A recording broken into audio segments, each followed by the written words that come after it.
के पिया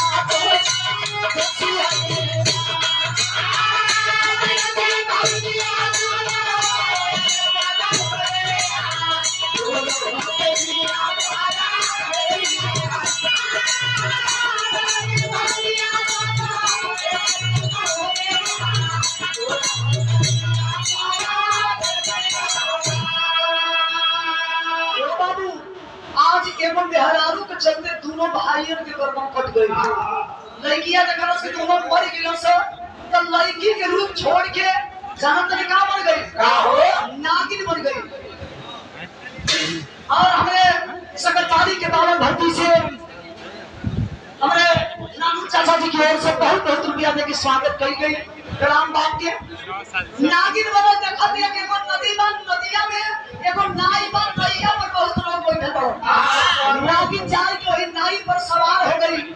लोग देखा बनो कि नगिनिया बैठल लिया अगर 10 दिन आदमी की मौत हो गई। आदमी हड़बड़ाए लगल के किनार से के किनार यही बीच में होत का बा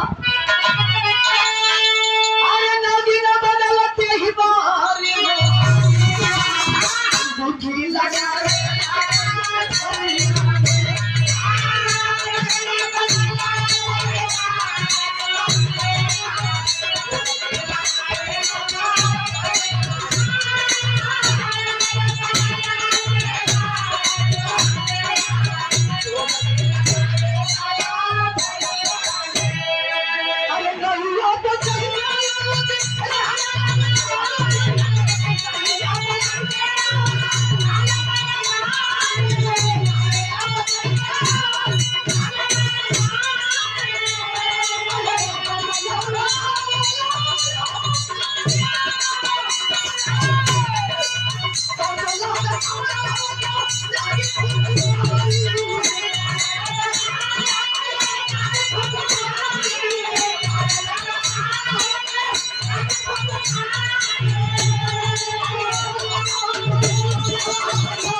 आदरणीय श्री शशिकांत विश्वकर्मा जी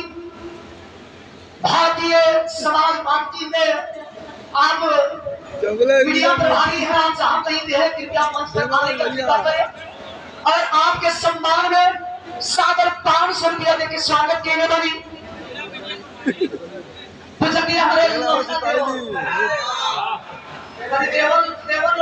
चलो जो हाँ तो माता का काटो बड़ी सुंदर मेरा सुंदर बहुत सुंदर 500 रुपया देके स्वागत के लिए बनी देवर देवरानी की जोड़ी बनल है। बिहार के आखिरी भाव नागिन के डर से तो सड़का किनारा पर लोग बैठल नैया पानी में करवटल के मतलब कि सारा लोग के मौत ए बाबू जब देखलस नगिनिया के मोय जन मर गेलो तो साधु बन गेले महात्मा जी। जब साधु बन गेलो तो कवि से मेरे बिहार के आखिरी भाव लिखबो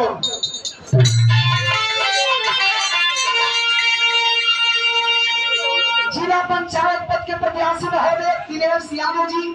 के सम्मान में हमारे संजय भैया 100 रुपया देके स्वागत के लिए बड़ी बहुत बहुत प्रणाम। आए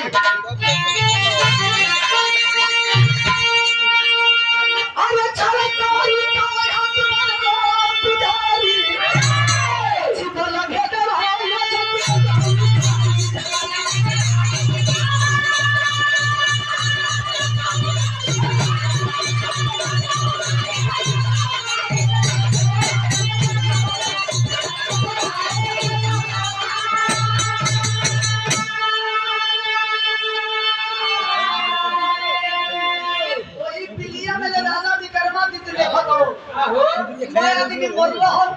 लेकिन नागिन से साधु बन गई। आज वहां तक लेकर सारा आखिरी समय चलो था। सबे मार सारा बनौले रहो। अब एक साधु की निकालो एक वैसने मार की महल सरी लिए छेद करे जाय के पखंडी साधु से राजा विक्रमादित्य सवाल कइलन पखंडी साधु चल बता तेरा नाम क्या है अलग-अलग रूप बना करके दुनिया के लोग तुम मौत के घाट उतारते हो नहीं बताओगे तो इस दुनिया में जीने लायक नहीं छोड़ेंगे हवा जोड़ के काल जगत तरीका कहलस राजा विक्रमादित्य से बात कहलस अरे गुस्सा में राजा उठाई लिया हाथ जोड़ी साधु बुलाते अरे जियो भी बहरा के लखिया बसाई बोलो भेदर हो या जदे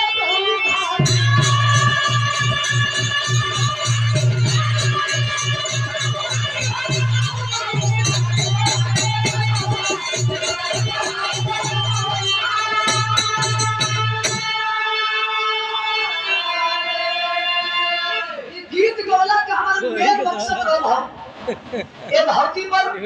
बढ़िया बजा हर आदमी से बड़ा समय सबसे बड़ा बलवान होता है ये धरती पर कान से बढ़ के कुछ भी लिखे हवा बन के पानी बन के मच्छर बन के माछी बन के जितना एक्सीडेंट होता जितना कोई कान मार होता करावे ला हुए लेकिन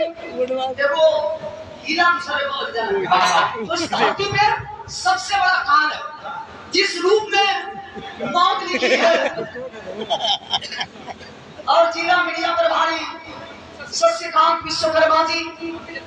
मेरी आवाज सुनते हैं भारतीय समाजवादी पार्टी भारतीय जनता पार्टी जहाँ कहीं भी पानी मंच पर कृपया आने की कोशिश करी हम सम्मान कर चाहते हैं जहाँ कहीं भी आई हमने के समारोह करेंगे समाने कर अरे वो सब करवालो चाहत नहीं बार-बार बोलो वाला जब जहाँ कहीं पानी एक खाने आ दे आई पाल बलि हमारा कचावे होला जे कर जई सजने जेकर जैसे मूर्ख लिखल बा वह रूप बनाईला उनके मारीला राजा विक्रमादित्य के तो नहीं हीरे लागो काज नहीं अगर ध्यान अगर हमारा हो गई हमर के ले बीती